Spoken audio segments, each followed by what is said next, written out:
The first time he saw my natural hair, he stared at me like I'd changed my name. Not angry and not confused. Just distant. And that's when I knew something had shifted. When we met, my hair was straight, sleek, shoulder length, predictable. He used to run his fingers through it absently, call it soft, tell me I looked polished. I thought he loved me. But looking back, I wonder how much of that love was aesthetic comfort. The decision to stop straightening wasn't dramatic. No announcement. No manifesto. I was just tired. Tired of heat damage. Tired of planning my life around humidity. Tired of pretending my texture was a temporary inconvenience. So I stopped. And the first day I wore it out around him. He blinked twice. Wow. Not a compliment. Just a reaction. It's different. I laughed. Yeah. It's my actual hair. He smiled. But it didn't reach his eyes. Later that night, he asked, so is this like a phase? Phase. Like my natural self was a temporary rebellion. At first, it was playful. You're going to straighten it for my cousin's wedding, right? You know I love when you wear it sleek. You just look more put together that way. Put together. As if curls were unraveling me. And here's the hard part. He didn't yell. He didn't forbid. He didn't demand. He just preferred. And preference can be more powerful than pressure. I told myself not to overreact. Everyone has preferences. Right. But something about the way his tone shifted when my hair was curly. Something about how his compliment slowed down. Something about how his hands stopped reaching for it. It felt like I had quietly lost points in a game I didn't know I was playing. Date nights changed. He still showed up, still held my hand. But he stopped posting pictures when my hair was out. Stopped taking selfies. Stopped introducing me as proudly. It was subtle. But you feel subtle shifts when you're loved. Your body registers them before your mind does.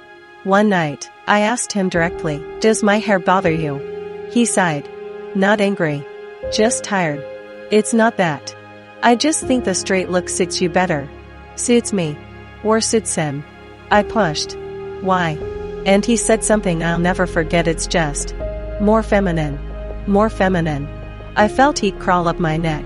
So what was this? Masculine. Unkempt. Aggressive. I asked him. He backtracked. You're twisting my words. No. I was untangling them. That's when the real fight started. Not yelling, but philosophy. He said he just liked what he liked. I said attraction isn't neutral, it's shaped. He said I was making it political. I said my hair has always been political. He rolled his eyes. And that hurt more than anything else. Here's the part that kept me up at night. Was I sabotaging something good over hair? Was I choosing texture over tenderness? Was I testing him unfairly? Because love requires compromise, but I couldn't shake the feeling that compromise shouldn't feel like hair sewer. So one weekend, I straightened it. Not for him. I told myself it was just Friday.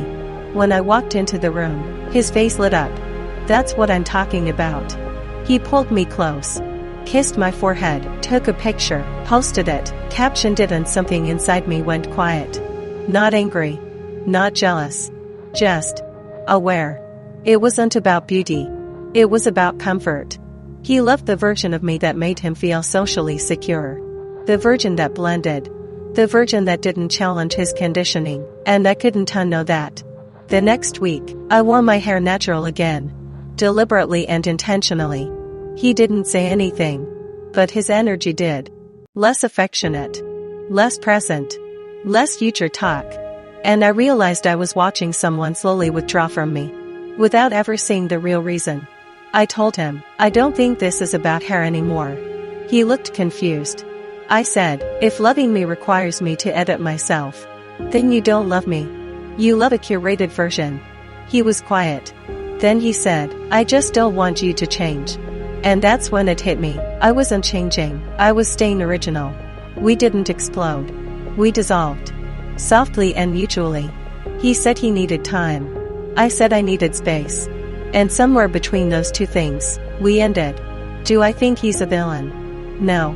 I think he loved me the way he knew how. But love without evolution is fragile. And I refuse to build a life on fragility. I won't lie. Some nights I miss him. The laughter, the familiarity. The version of us that worked easily. But I don't miss negotiating my reflection. When I look in the mirror now, my hair isn't sleek. It is unpolished. It isn't contained. It's mine, and the person who stays next time will love the woman who arrived naturally, not the one who pressed herself flat. Let me know what you think in the comment section below, and don't forget to subscribe to the channel and like the video. Also share with like-minded people.